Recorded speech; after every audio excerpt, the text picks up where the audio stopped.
I solemnly swear that I will tell the truth, the whole truth, and nothing but the truth. So help me God. Hi guys, Ron here from The Truth About Addiction. Today's guest is Kohdi. Kohdi, Beyond Sobriety. I love the name, man. I chased you up because I like what you're doing. I like your enthusiasm. And to tell you the honest truth, man, is I like people who are carrying a positive message of hope. 100%. Welcome to The Truth About Addiction, my friend. Thank you, man. I sincerely appreciate it. Beyond sober, man, I'm currently working with over 1,700 people, and I'm actively in their life in the digital space, constantly creating content. To this day, I've produced over 4,000 videos on TikTok. I've got roughly 700,000 plus followers across my social channels, man. And the thing that I care about the most is not people just getting sober, not just fixing an addiction. I care about how happy, how healthy you are. Because the more we focus on that, man, the less time and energy we're going to spend on destroying ourselves, self-sabotaging, consuming a poison or a toxin, or getting involved in things that take us away from our ability to live, man. We want to actually have a life that we enjoy living, even if it's just a little less pain. But we have to be open and honest and real. And we have to come from a place of love, respect, kindness, and compassion, not beating sobriety into people. It's absolutely ridiculous. Yeah, no, I agree fully. I run my whole program on 8 demands, not the 12 steps. Love it. All right, I'm gonna cut 2 out from you. I run mine on 6. Yeah. I love that, man. Mine is simple: openness, acceptance, reliability, consistency, thoroughness, congruence, respect, and honesty. Amazing. I love that, brother. And you put them into all areas of your life.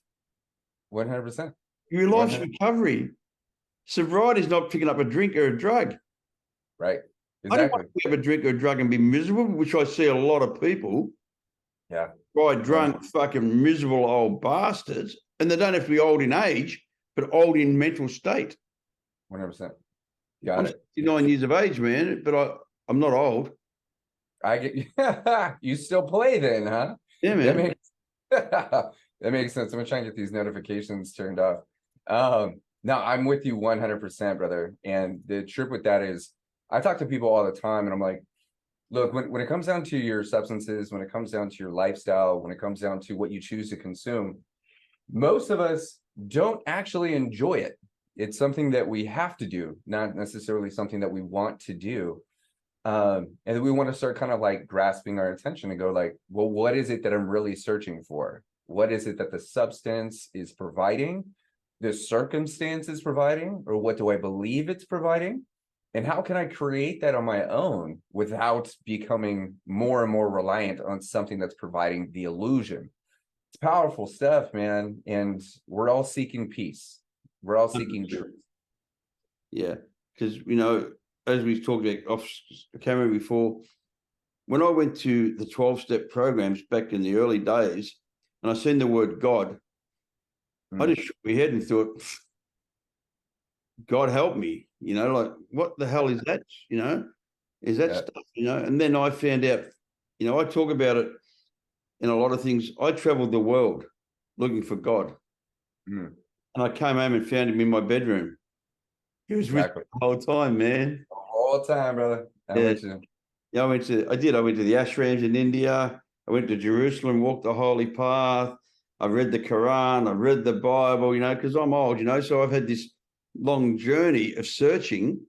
Right. Went to Buddhism, which I really like. I really like the idea because it's not a religion. And, you know, it was always inside of me. The stuff that I was trying to kill was the stuff that I needed to feed. 100%. Love, understanding, and forgiveness. 100%. I continue to remind people, because so many of us still get triggered, and we like to refer to our triggers as demons, as this energy inside us, and we're trying to run away from it. And the reality with this is it's all there for us to grow and learn from and with. It's an extension of us, but it's not definitive of who we actually are. This is the human experience. And to think that we're not supposed to feel bad, We're not supposed to feel weird. We're not supposed to be unsure, is just counterintuitive to the whole human experience. So it doesn't necessarily matter where your consciousness goes, whether it's in God or religion or spirituality or whatever it is. At the end of the day, and the absolute truth is you are seeking truth within you. You're always going to find exactly what you're looking for in one way or another. When we boil it all down, we're seeking truth. We're seeking peace. That is something that is generated, accepted, understood, and more importantly, allowed. If we don't allow these emotions or energies into our environment, into our bodies, into our soul, then we're going to continue this search and we're never going to find what it is that has always been right within us. 100%. Yeah. I really love that because, as I said to you before, I searched, and the funny part was it was already in here. And I have so many stories of growing up in 12-step programs over the last 40-something years and hearing stories. I had a friend, he passed away. He helped set up Narcotics Anonymous in Australia. He was one of the founding members. And he's a real good mate of mine. And we used to say to him, Dave, you worry too much, man. You know, Dave was really successful. He was a car salesman. Then he started his own company, a clothing company.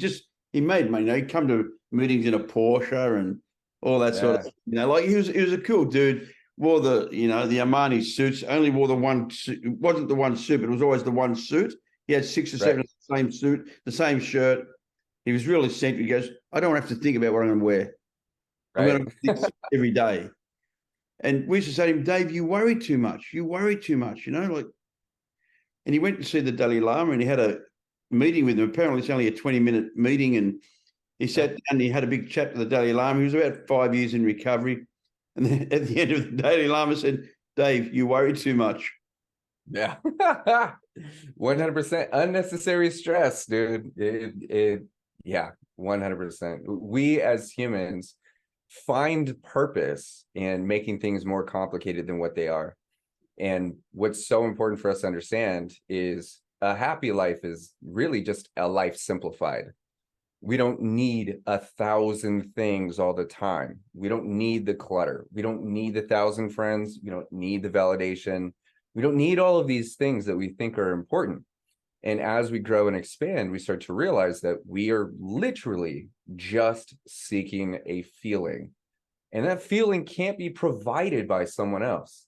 In the same aspect, brothers, I could tell you I love you, and you may feel something, but you're not feeling my love, bro. You're feeling your love. You generated that. I can't hand you the emotion, and I can't give you the energy, but you can glean off of that and take it in and give yourself permission to experience yourself. That's why it's called our own experience. That's powerful, man. And worrying just takes away from all that stuff. Yeah. And I love you keep saying the word human. I tell everybody, you're a human being first, you're a male or a female second, and you're an addict third. Stop concentrating on the addict. Right. Everything's about the alcoholic or the addict. Oh, this is who I am. No, it's not. It's not. It's not. I actually have a program. It's called Unlabeled Recovery. Yeah. And reason why it's called unlabeled is because our labels are our limitations. Yeah. So when we say I'm an alcoholic, granted that may be the circumstance, but if that's the limitation you've placed on your psyche, that's the extent that you're going to be able to grow. You say I'm an addict and that becomes your identity. You are stuck within the range of what that word means to you and how it's defined in society. You're never going to outgrow that. But when you start taking those labels away and you bring it down to the core essence of, I am here, I am me. I'm exactly who I am. That's all that I am. How I feel about how I am doesn't change the fact that I am. And from this standpoint, I am capable of reaching any label that I want if I choose to apply one. I can reach into any space and grab exactly what I'm looking for and design my life. And in the end of this exponential growth, the labels that once limited my ability to live are now the fuel source to my expansiveness. But we can't just like continue living within these illusions and realms and expect to break our addictive behavior, our thoughts, our patterns, our emotions, our feelings, we're always going to stay within who we think we are. Yeah. I know from my personal experience, I still think the same as I've always think. I still am who I am, but I don't let them control me, and I don't act out on them. They don't really govern my feelings. You know, like years ago, something that would be a crisis, today's a thought. Yeah. I love that, man. That's amazing. And I say to people, you didn't have, you know, how's your day? Oh, I've had the worst day. No, you had a bad moment, and you spit on it for the whole day, you goober head. Yeah, you know? You reran that thing. You continue finding reasons why the day, which is never ending, is just ruined. That's not true. That just happened momentarily. Yep. Our emotions only happen for about 90 seconds. So anytime after that, it's a decision. That becomes our personality and our character. That becomes just how we respond to life. We become this reaction. How old are you, Cody? I'm 38. Wow. Very good. Wise. For 38 years of age, man. Your understanding's nice. I'm serious. I appreciate that, man. I've been dead before. I died when I was 32. And so the past 6 years has been every single day steadfast and focused on enlightenment, discovery, recovery, expansiveness, curiosity, design, build, operating from a sense and a state of purpose, intuition. I'm operating with intent and out of love. And it doesn't hurt that I'm speaking with hundreds and hundreds and hundreds of people. I've contacted thousands. Those interactions have really, really, really opened my mind and my energies to the vastness of the human experience. And so I'm very privileged to not just be alive after my heart stopping, cardiac arrest, liver failure, all that stuff, but to be this type of person, to be able to share moments like this with amazing people like you. I believe the word purpose is an incredibly important word for what we do. Incredibly. And motivation. You know, yeah. Some people send me a message, I want to come on your podcast, and I go and listen to their stuff, and I think, I don't want that guy on my podcast. Yeah. Because he's selling himself. Right. There's no self in. I have a friend in LA. I lived in LA for a long time, and I got a buddy. His name was Greg James. He owned a tattoo studio right in Sunset Boulevard, next to the House of Blues, across the road from the comedy store. I know exactly what it's at. I was born and raised in California. Okay, LA is my old stomping grounds. Yeah, well, Sunset Strip Tattoo was a really famous tattoo studio. Everyone got tattooed there. Charlie Sheen, Roseanne, Motley Crue, Ozzy Osbourne. Everyone was getting tattooed at this studio. You know, we used to hang out, and I'm in recovery. You know, and Charlie Sheen used to come there, close the joint down, you know, get a little tattoo that big, and take 10 hours and drink drop. It was before he got into the crack, you know, this is when he was just snorting. Right. And the sign on top of Greg's door, it says, people who are wrapped up in themselves make small parcels. Wow. And nobody ever noticed what that sign meant. Interesting. Yeah, and I used to laugh to myself, and you know, they'd all go like, "Oh, you know," they'd look at that sign, they wouldn't understand what it meant. Yeah, everybody was wrapped up in themselves. Yeah, 100%. Small parcels. And I made a decision. I never want to be a small parcel. That's amazing.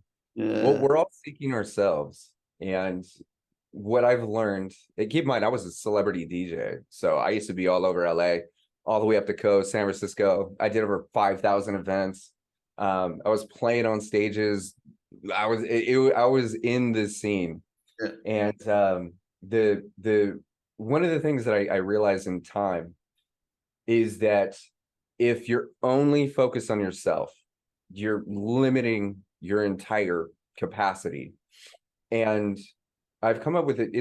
I didn't come up with it. It's just this feeling, and it works. It makes sense. It feels right. Is that your greatest act of selflessness is selfishness. What that means is when you take care of you, brother, when you focus so deeply and intently on who you are, who you actually are, who you've been seeking and reaching with every drink, every sip, every conversation, every burger and burrito you ate, every dream you had, man, every drug you took, all those things. when you focus intently on becoming the person you were seeking, that is the greatest act of selflessness you could ever possibly do, because you are now someone who adds value. You bring value, you share value, you recognize value. More importantly, you help others recognize their own value. And this is the collective consciousness and the ripple effect of beauty and love, you know, in these dense scenes and communities. But yeah, man, I love that. That's such a simple phrase, but it means so, so much. Yeah, that's cool. I love it. You know, that was one of my little pet hates I used to get from 12-step programs. The most important person in the room is the newcomer. No, I'm the most important person in the room. Right. 100%. Without my recovery, I got nothing to give the newcomer. Exactly. 100%. You know, Dude, I used to say it all the time. People used to look at me like, what a selfish prick. I say, that's I'm not the most selfish. important person in the room. 100%. Without recovery, I ain't a father. I ain't a husband. I ain't a brother. I mean, I'm not a human being. When I take drugs, I'm a human taking, not a human being. I'm not being human. I'm a human taking. I'm taking everything from everybody. Right. And that was something I realized when I got clean, that I started to be able to have the ability to give. And first of all, I gave with motive. I gave because you're a pretty girl. I gave because I wanted to give you, you know, you're a carpenter and I need some timber work fixed in my house, so I'll give you a lift home. Right. Then I started to realize I was doing business. I wasn't doing service. Oh, yeah, I love that. So it's really important. Next level. I was doing business. I wasn't doing service. Yeah, it's motivation, man. So important. Whatever my motives are is what my intent is, and what my intent is what my rewards will be. 100%. Absolutely. 100%. That's why I like what you're doing. You know, I love the fact that you're controversial. Oh man, I love just saying things, not for the sake of just like getting a roar out of it, but these are facts. They're true because they are. They just are. Yeah. Just because someone doesn't understand them, doesn't agree with them, and doesn't want to make it true, doesn't mean it's any less factual. And I use this to go, if one person can think this, feel this, do this, and get these types of results, and only 1% of the planet relates to that one person, that's 76 million people that go, that's my guy. He's saying exactly what I think. He's spitting out exactly what I feel. If he's doing it, I can do it. If he's done it, he's laid the way. I agree. So now we just have to continue delivering the message and bringing the awareness and the density to these truths and allow it to be controversial. As a matter of fact, right now, man, the video that's going viral, close to 7 million views, it's been out for a week. There's two types of conversations going on. One of them is my father died, my mother died, my sister died. I just got out of the hospital. I was bright yellow, just like me. I stopped drinking. And then the other side of that conversation is alcohol isn't that bad. Drugs aren't that bad. I'm happier when I'm drinking. And then there's this massive conversation with 11,000 people at this very moment. All of these people going, no, it's not. And they're going, but life sucks. And they're going, life is beautiful. And it's this vastness of energy, and people are all involved in it, all because I brought up something that's controversial. Which brings awareness. 100%. Until you have, I say to people all the time, until you own it, you can't fix it. Facts. That could be a Porsche sitting outside with a flat tire. Yeah. You can sit there for 3 days. If you don't know how to change that tire, it will sit there for 3 days with a flat tire. Right. And the last day I walk past, I say to you, man, that car's still sitting there. You go, yeah, a bit humbling. It's my car and I don't know how to change a flat tire. I opened the trunk and there was a bloody motor in there. I can't find the wheel. And I go, man, it's up the front. Yeah. That's what we do. We teach people the motor ain't in the same place as every other car. 100%. We're all individuals. Recovery is not a one patch fits all.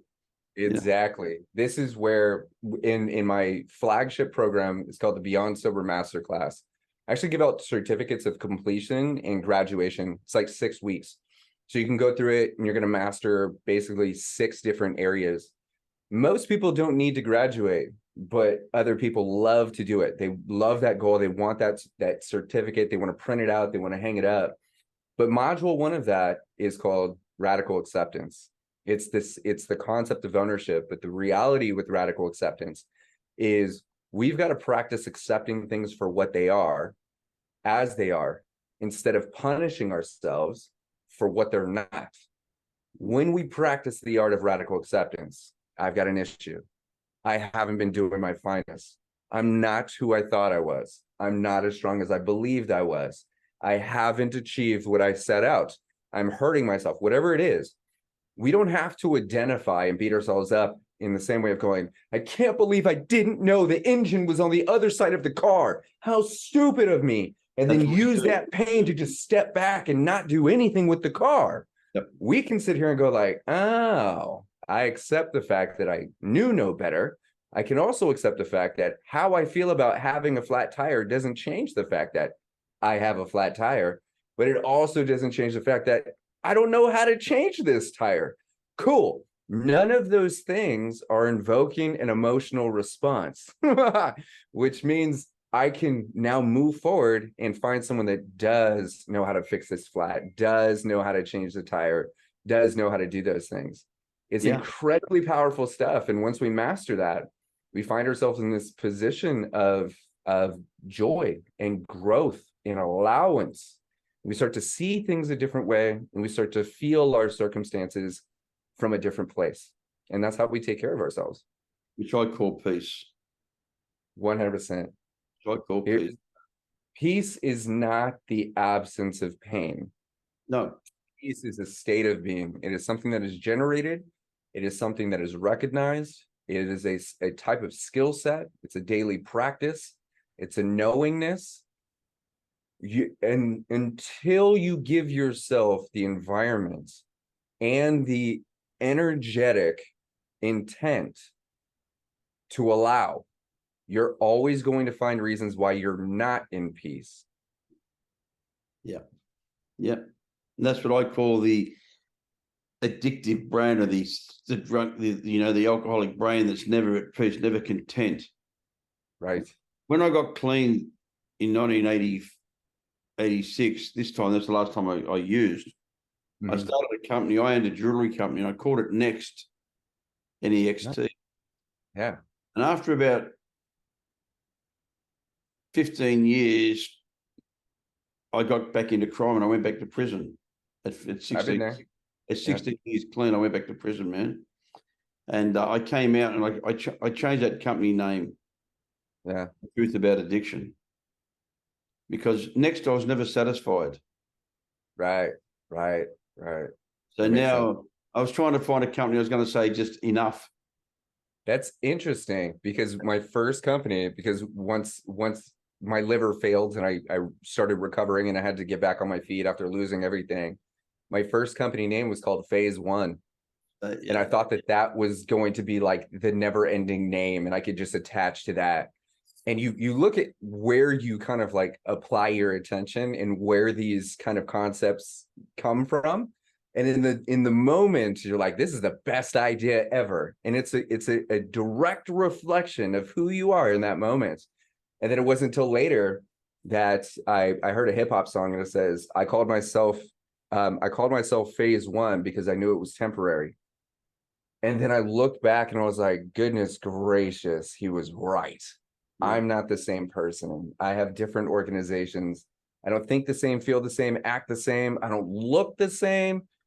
Totally different. What is this, Phase 2? Dude, it's not a phase, because this ain't temporary. The only thing constant is change, and I'm right in the middle of this change, and I love it. Yeah, that's I guess why I gather yourself and myself, we both gravitated towards Buddhism, because they talk about impermanence. Nothing's the same. Everything's changing, and attachment's not relevant. Attachment just causes pain and belief systems. That's what attracted me to Buddhism. And they don't believe in putting chemicals in your body, and they don't believe in harming people. Right. They don't believe in cheating and lying and stealing, and all those things were attractive to me, who was a liar, a thief, and a cheat. Same. I had to find a belief system that was strong enough to give me faith that I could follow that path and emulate what those people were doing, because I didn't have a path. Right. Right. As a drinker and a drugger, all I was caring about was the next drink, the next fix. 100%. So what was your story? I know a little bit, just for the people that don't know you on my side of this world, yeah, you ended up in a really sick way from drinking. 100%. It was it was bad. My drinking career was 24 years. So I started drinking when I was about 8 years old. I didn't start getting heavy into it until, I don't know, 14. That's when I like started to drink beer to go to sleep so I could go to school the next day. And then 1999 is when I'm like, you know, let me go into the rave scene. I started becoming a DJ, went to Art Institute of LA, which is Santa Monica. And so I just kind of dabbled in those communities and whatnot. Alcohol was always a major staple because it's legal. Who's not drinking? We're in college, ended up homeless, drinking while homeless, ended up in a crack house, got arrested there. I was just in the house, man. Like I wasn't doing anything. I was just there. But all my circumstances had led me to just one more drink. And it wasn't until I just kind of like created financial stability for myself in my DJ career that I could first off afford as much alcohol as I wanted. And then I was gifted alcohol, paid in alcohol. So when we look at 5,000 events that I've DJed throughout my career, and almost every single one of them had alcohol involved or some type of drug, you become your circumstances.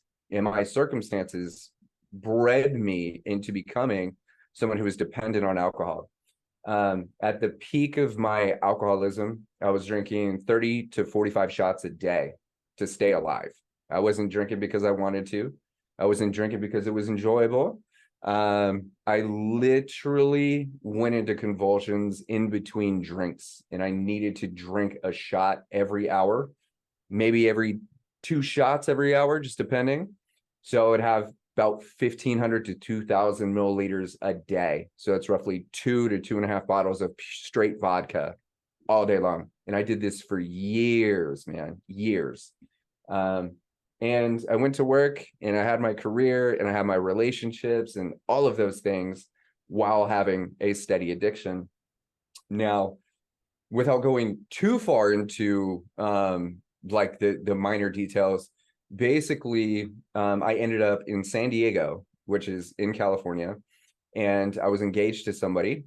She's absolutely phenomenal. She gave me the privilege of being a stepdad to 2 little girls, and they knew the density of my drinking. But the interesting thing is I was a high functioning alcoholic. So a high functioning alcoholic doesn't drink to get drunk. We drink to act sober. We drink to get things done. We drink to be the dad. We drink for everything deserves a shot. Everything deserves a drink. And we drive, and we do everything under the influence. And it's very, very rare that you would see a real high functioning alcoholic stumble, slur their words, anything like that, because technically they're under the influence of a medicine. That medicine is keeping them alive. And then one day, this was July 11th, 2017. My former fiance had gone to work, and she said that my eyes were looking a little bit yellow. I'd never seen that, didn't think much of it. And I was at home because I couldn't work because I moved cities. And then I had taken a couple shots in the morning. We were already planning, hey, let's do this next week and start weaning you off of alcohol. We're going to do an at-home detox, all this stuff. She knew paramedics and all these things, big elaborate thing we were planning. And I had taken those few shots, and then I laid down. I think maybe I got up one more time throughout the day to take another shot because I was practicing drinking less. Anyway, later that night, the girls got home from school. She got home from work, and I woke up from a nap extremely dizzy. And I don't mean like I feel drunk. I mean, the walls are like breathing, like this isn't normal. And started to get really nauseous. And it was at that point that I realized something was like really wrong. and I went to the restroom, and before I even got there, just started vomiting blood. 4 stomachfuls of blood, straight blood, no food, coagulated, black, just all over the mirrors in the sink. I apologize for anyone with a weak stomach here, but this is what happens. And it turns out that I had suffered something called esophageal varices, which is where veins in your throat basically open up. And while I was sleeping, I was bleeding into my stomach for hours and hours and hours until I swallowed so much blood that I got sick. So I was poisoned by my own DNA. Super crazy to think about. The severity of that is so interesting because once I threw up, my very, very, very first thought was, I'm ready for a shot because I feel better now. I deserve to be rewarded. My very first thought, and it was at that point that I was shaking and starting to convulse, that my former fiance was already on the phone with 911. Paramedics were there within 5 minutes. And at that point, my skin was turning yellow. So like by the second, my body was being flooded with bilirubin, bright yellow. Ended up in the first hospital where they sewed up those 2 veins in my throat. They had already basically verified that I am dying of liver failure. My liver, I'm not going to make it throughout the week. This is the end of it, but they still need to do things. Yep. So they put me under. We went into surgery. They threw the bands on my throat, and the condition my body was in at that point, that surgery was so intense that my heart stopped. I went into cardiac arrest. That's how I ended up in ICU. So they finished the bands, heart stopped, brought me back to life, put me in ICU under watch for me to come back, for them to tell me that I'm still dying and that I have a week, less than that. It was at that point that they started to stop kind of like looking at me and treating me like a person. I was more of a number. I was more of a cadaver. And they're going, nurses, this is what death looks like. We're going to start putting numbers and things on this guy. How he feels about this doesn't change anything. We're not here to hug him. We're here to basically keep him alive as long as possible so his family can come in. And they put me into another surgery. I've got some really cool scars here on my neck, here on my chest. As a preemptive measure, they were going to do what's called a liver dialysis. And they don't do liver dialysis in many places. But in San Diego, there happened to be a facility that opened up. And the thing with this is, they're like, we're going to put this in your body just in case you start to respond. And then later, the doctor came in, and when the 2 girls were there from school, they were pulled out to say goodbye to me because I was dying. The doctor said, Kohdi, we can't guarantee that you're going to live throughout the week, but we just opened a bed about an hour ago. We're willing to do experimental like things to you. We can't guarantee you're going to live through this, but if you're open to it, maybe we could give it a try. And it was at that point that my stepdaughter, the oldest, she was holding my hand and she says, you have to try. Yeah. And so I was like, what does this mean? And my former fiance at that point, she says, the doctor is asking if you're willing to save your own life. And at that point, I'm like, yeah, let's go. So they pulled me over to the last hospital, and they tortured me for another 250 hours. We're talking like linked. I was hallucinating demons, like dead bodies in the room, machines trying to eat me, man. And my body was extremely damaged. And whatever they did stopped me from dying. And it was about 11 days I was in there, and it was $1.5 million in insurance through the whole process, man, in the US. Super crazy stuff. Lost my ability to walk. It took me 18 months to recover. I was on 19 pills a day, bottles of lactulose, had to get off of Baclovan. That took 9 months. It took over a year for me to just step foot into a gym and be able to pick up 15 pounds. And here I am today, 6 years later, over 6 years later, haven't touched a sip of alcohol, haven't taken a single drug, man, haven't lapsed, haven't relapsed, currently supporting as many people as I possibly can. and actively helping people save themselves in the same way that I had to save myself. And it was because of all that I get a chance to kick it with you today, brother. And I'm so happy for that. The big question is, did you think that was going to happen to you? Absolutely not. There's Not no me. I'm different. I was built different. I was the one. I got paid to drink. Yeah. I was the guy. No one could outdrink me. It's because I was good at drinking. Not for a second did I think that I was going to have a problem. Yeah. You got to look at this and go like, I can handle 2 bottles of liquor a day. Obviously, my body can handle this. If I was going to have a problem, I would have had a problem, but I haven't. Wait, here's the blood. Here's the damage. Here's the thing. There goes your house, your car, your job, your money, your friends. You're a felon now. You like everything crumbles at once. Yeah. And here's the crazy part, man. And we talked about this earlier. It's everything that I worked for, everything that I was drinking for. I was lying, I was cheating, I was stealing, I was finagling, I was begging, I was buying my way in. And it's because of all that it was just ripped away from me. There's no stability there.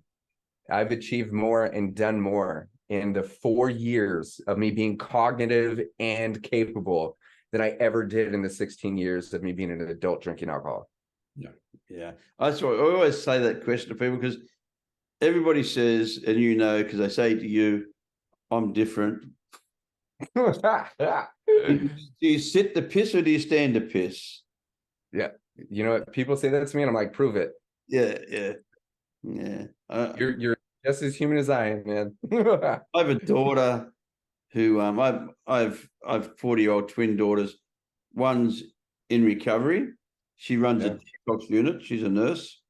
Amazing. The other one's a nanny. Never had to go to recovery.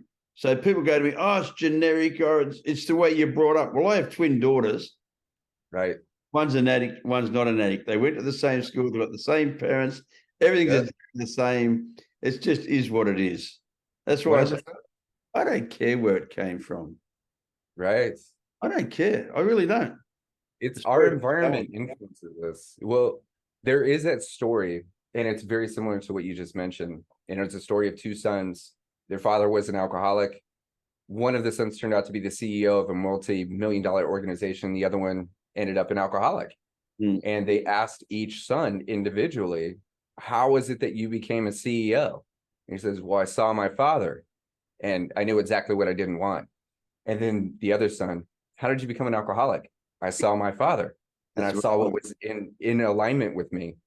Yeah. Same information interpreted a completely different way by 2 different entities. Yeah. It's amazing how it works. Yeah, it's crazy. But, you know, the beautiful part is, see, I even agree with your coming off the alcohol slowly, you know. What do I call it? I call it, you know, harm reduction. Right. Super powerful. A lot of people used to go, harm reduction. You know what, man? I know people have been on methadone. Hell of a drug. I was on methadone. I jumped off cold turkey, which I don't recommend. Definitely not. I jumped off 120 ml dome. That was my last detox in 1986. It was 120 ml dome, but I'd been around NA programs and AA programs for a long time, so I had a lot of. But what I had was support. Right. I had other guys who'd come off drugs and come off methadone and come off heroin, who supported me. So I had connection. Right. And everyone thinks it's the program. It's not the program. It's the people. 100%. The opposite of addiction is connection. 100%. And so this is why it's so imperative that we don't just focus on the drug, the problem. We focus on, first off, the ability to connect, what that actually is, but then we learn to connect with ourselves so we're not codependent on camaraderie. Granted, it's amazing. We love that. In time, we want to be able to stand on our own 2 feet and feel that connection with, like, by ourselves. Well, that's me. Today, connected. I go out in the middle. I hunt a lot. I'm a crazy hunter, you know. I just come back from hunting, you know. You know, it's not even the fact of killing something. It's being out in the bush and being on my own and walking for many kilometers and looking at some piece of crap on the floor and going, oh, yeah, that's about a day old, you know. It's just crazy shit like that, you know. But I enjoy that stuff, you know. And if it's not, you know, so I hunt for the indigenous people. See that painting behind me up there? Yeah, I love it. That's a crocodile. The guy's on the thing, and the old guy standing next to the tree, he's the teacher. What I do, see, I teach people. And he teaches the young Aboriginal guys how to talk to the crocodiles. And the story goes with that. The young guys bring him a spear. See all the spears beside the tree? And they can gift him spears. But they get on the back of the crocodile, and the crocodile swims them in. You know, it's a mythological belief system in the Aboriginal that you can teach the crocodile to be your friend, you know? And the crocodile is, you know, a pretty fierce animal. And you don't pet crocodile, you know, they're prehistoric shit, you know? So this story goes back many years. But that's what we do. We teach people to get on the crocodile, which is your fear. Right. Come back and reward you with the gifts. My gift is seeing people get clean, getting sober, getting into recovery, not stop using. Look, I've got a nephew who I helped stop drinking about 4 or 5 years ago.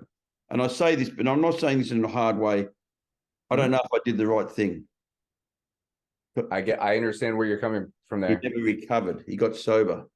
I didn't get sober. He got dry. This is one of the biggest conversations that we have. I'm live on TikTok 20, 30 hours a month, right? The name of it is sober, not sober. There's a difference between sober. There's like sober, and then there's not sober. There's 2 versions of not sober. But the point is that most people believe, and been conditioned that I'm more, you have not consumed in what, 37 years? Is that what it is? 38? You're not more sober than me. We have 0 substances in our body. We are the exact same amount of sober. Yep. You, sir, have had many, many, many extra years of recovery than I have. So there's so many people that believe that you can be more sober than someone else. No, you're referring to recovered. And so many people just go like, I'll just stop drinking and go back to being the exact same person that prefers to have a drink. If we're not recovering into someone that doesn't want the poison, then we're always going to be the exact same person that wishes they could have just one. That's the issue. Now, granted, your life is going to 100% improve, and you're going to get back to what we would call 0 point, but that's just a basic existence. There's a whole world of recovery and expansiveness and enlightenment and amazing that is waiting for you. But if all you want is the bare minimum, then that's all you're going to get, and you're always going to be that much closer to the bottom. Yeah. I always cared about quality, not quantity. 100%. Don't count the days unless those days count, man. I'd have a gram of pure heroin over a kilo of shit. You know what I mean? Yeah, I love that, man. That's awesome. That's the truth, you know, and that's my recovery. I want the best recovery. I never got clean to live in a park bench. I don't apologize for my wealth. Right. But nobody dropped it off to me. 100%. Now I have guys say to me, "Oh, you're living the dream." I go, "Yeah," and I work 18 hours a day, 7 days a week for 30 years. 100%. People look at my background and go like, "Yeah, I wish I could afford that. You're probably rich." Blah blah. I'm like, I've been dead, bro. Yeah. You know what it's like to have to build organizations with less than $0?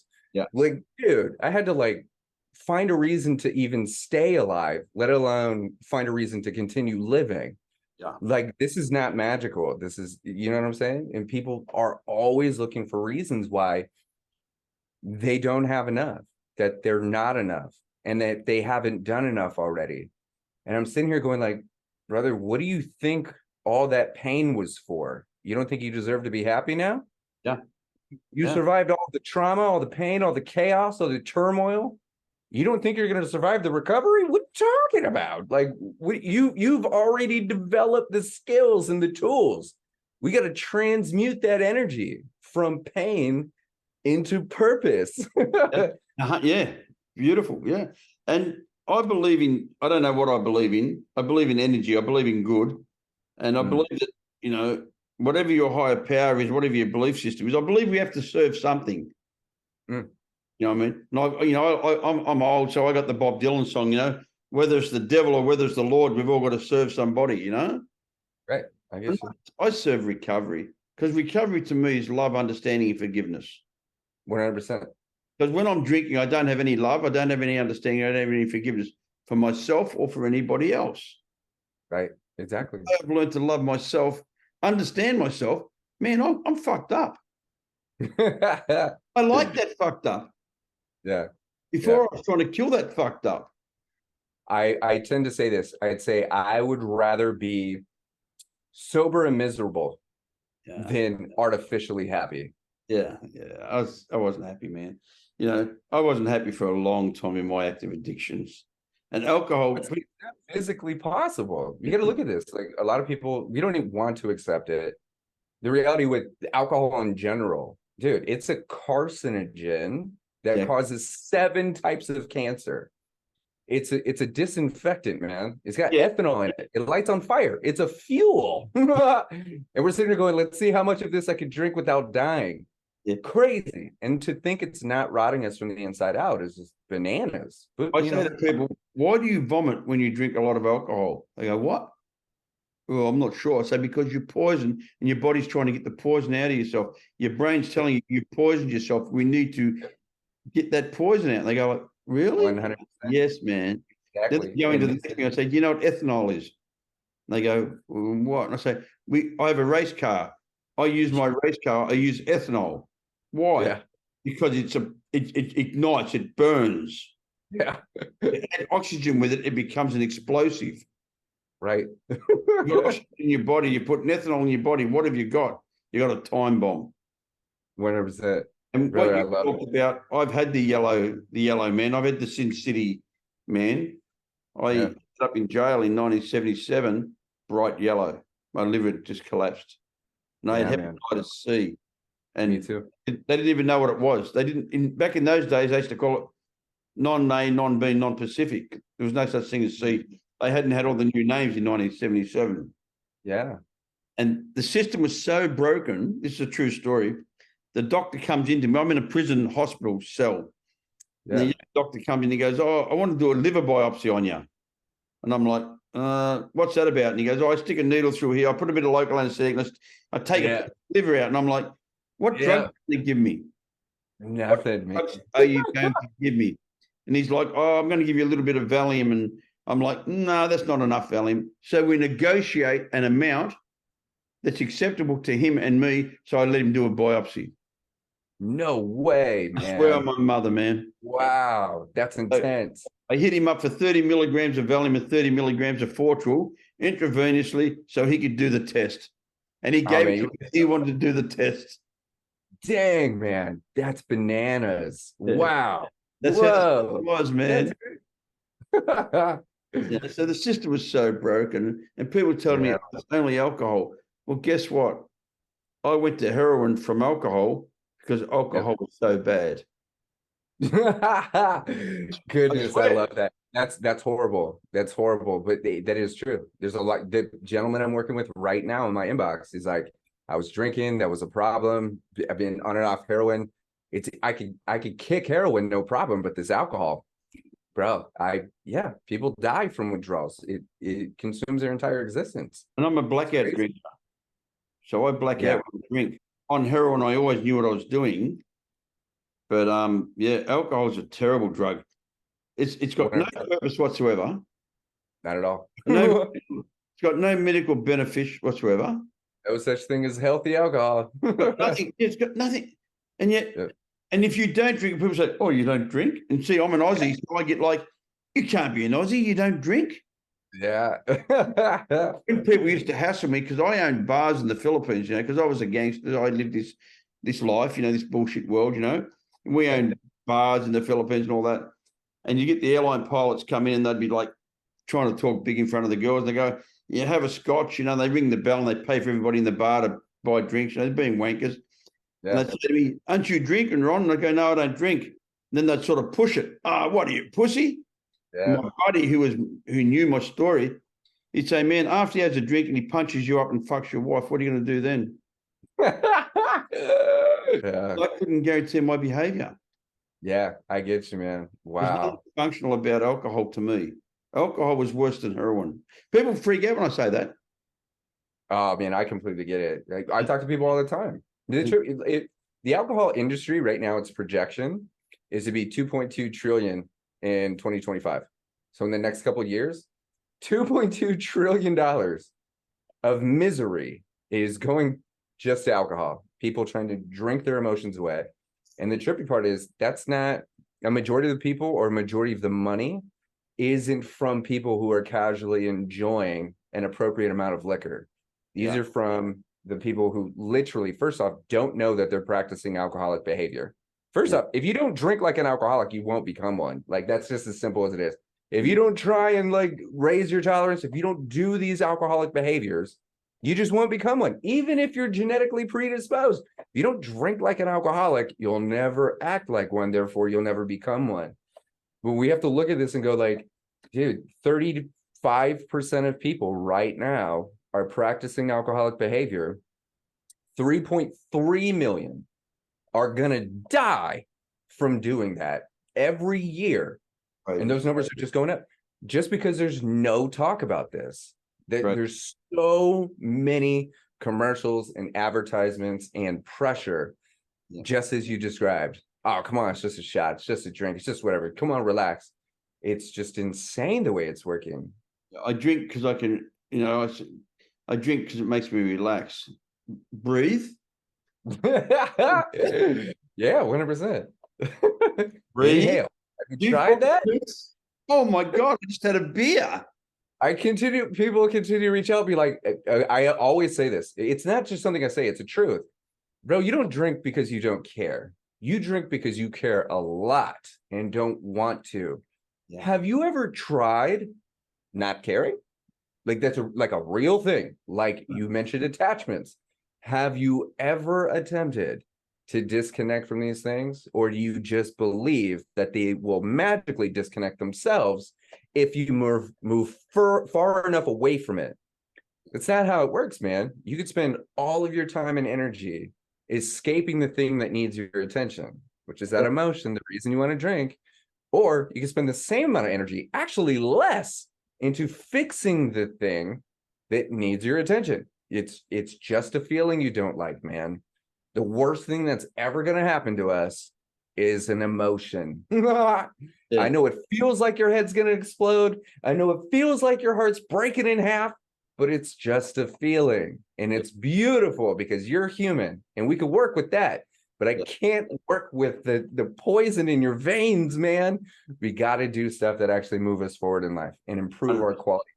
100%, man. Feelings aren't facts, and feelings won't kill you. Exactly, man. Goodness gracious.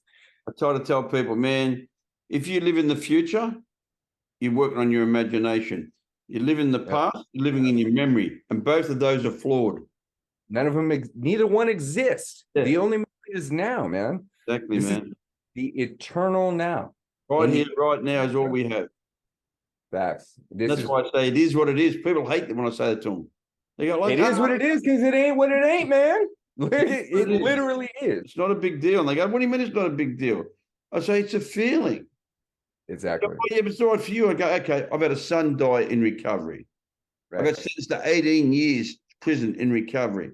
I've been divorced in recovery. I've been broke in recovery. I haven't been able to find an excuse to pick up. Right. Why? Because the feelings aren't facts. They pass. Right, 100%. I live in a better house now. I have a better wife now. Right. Where's not better? I have a more content house now. I have a more content relationship now. A more fulfilling life now. Right, 100%. The things that I mourn for are now glad that they're gone. I had this conversation today, and this specific phrase has helped a lot of people stop punishing themselves. And it comes down to forgiveness. And keep in mind, we all are privy to guilt and shame and wishes and wants and hopes and all those things. It's because we're living in the past that we feel these depressive states that makes us want to escape. We're all escape artists. We're all either escaping from a place we don't want to be in or escaping into a place we prefer to be in. So the phrase that really rings true for a lot of people about forgiveness, specifically self-forgiveness, is forgiveness is letting go of all hope for a better past. Yeah. Yeah. Once you accept these things and go like, first off, there's nothing that I could do today that is going to change anything in my past. And if anything was different in my past, I wouldn't be this person having this emotion that's moving me forward. I can't predict the future, but what I do know is what I do now is setting me up for success tomorrow. So if I change nothing, such as letting go of hope for a better past, then I am going to operate from a predictable future, something I don't like, don't want. I expect more of what I've always had. So might as well drink, might as well hate myself, might as well operate from guilt and shame, might as well continue beating myself up. Well, brother, if beating yourself up worked, it would have worked already. Yeah, 100%. Yeah. I did an interview with a guy. He was the founding member of a gang called the Black Power in New Zealand. Yeah. They're tough groups. They're not violent, they're gangs. They're like gangs in New York, they're gangs. I did a podcast with him, really lovely guy. Now he's got older and he's retired, you know, and he's mellowed out and he's found God. And I don't care how you stay clean as long as you stay clean. So, right. And he said to me, he said, brother, he said, I was a horrible human being. He said, I used to beat my wife. You know, he runs a company now called Safe Man, Safe House, which is all about domestic violence and things like that. Yeah. He said, when I found my God, he said, and I handed my life over and I started living by those ways, he said, fear knocked on my door one day. I asked faith to open it. And when he opened it, there was no one there. Said faith and fear can't be in the same room together. Facts. It was such a good fact, you know. I was like, yeah, true. Wow, 100%. Yeah, I asked faith to open the door. When he opened the door, there was nobody there because fear can't come into the same room as faith. And my faith, if I don't pick up a drink or a drug today, my life will be good. Right. My life will be livable, enjoyable, and just maybe I can help somebody else today. Facts. And if that's done, I've had a successful day. 100%. Life's about giving, not taking. Exactly, man. 100%. This is why we want to share as much of our wealth and knowledge, in knowledge, right? Our experiences, these stories, they matter. Yeah. There's so many of us that are sitting there going like, dude, that's me, right? What smart people learn from their own mistakes. Wise people learn from everyone else's mistakes. Exactly. Go like, okay, I know exactly what not to do, right? Someone did it incorrectly once. I don't need to prove that correct, right? What time's it over at your place now? It is 7 p.m. 7 p.m. Cool, man. Look, Kohdi, I can talk to you for hours, man. You're so easy to talk with. I love your energy. I love your information too. You got good information. Maybe I should look up. We do a live one day. We just have a chat. Yeah, absolutely. Just chat about the disease, you know, about the dis-ease. Myself. Brother, I love all of these play on words that you have. And I love your wealth of knowledge as well. Dude, you are, we'll say this, you are an elder reflection of the density of my truths, man. And I appreciate you doing the work, taking care of you, struggling forward, man, becoming the person that you've always wanted to be, man, and setting the bar. Yeah, I love it. I love what I do. I wrote a book too. Nice, dude. Born into a lie of crime. Is that what it says? Lie of crime? Into the lie. It's got the F in the middle, but it's the F's read it out. Oh, got it. That's awesome. My dad was a gangster. Yeah. How amazing. I was born into the life of crime. Yeah. So it's a nasty book. That book finishes in 2002. The next book's going to be better. Yeah. But I was 16 years clean when that book's finished, and I just got sentenced to 18 years prison. Bananas, man. Man. That's bananas. I went to prison, Kohdi, and the energy, the universe put me in a prison where the governor, the general manager, believed in recovery, and he gave me a whole unit, and I ran a drug rehab in prison.